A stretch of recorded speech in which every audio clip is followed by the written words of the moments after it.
Hello friends, তোমরা সবাই কেমন আছো? আমার আরও একটি মিনি ব্লগে তোমাদের সকলকে জানাই স্বাগত। কালীঘাটের মন্দিরে প্রবেশ করেছি, ভিআইপি গেটে টিকিট কেটে ভিআইপি গেট দিয়েই ঢুকলাম। আর এদিকে হাতে ডালা নিয়ে ওয়েট করছি কখন মন্দিরের দরজা খোলা হবে। এদিকে ডালা সুন্দর করে সাজিয়ে দিয়েছে জবার মালা, মিষ্টি, আলতা, সিঁদুর, ধূপ, মোমবাতি ইত্যাদি দিয়ে।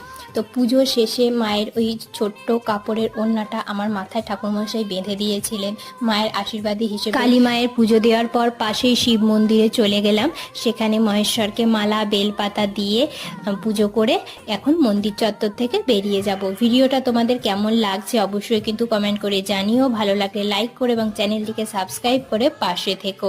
পরবর্তী শর্টস নিয়ে খুব তাড়াতাড়ি তোমাদের সাথে দেখা হবে। মন্দিরে গিয়ে আমি বেশ কয়েকটা ছবি তুলেছিলাম, সেটা ভিডিও শেষে তোমাদের সাথে শেয়ার করলাম।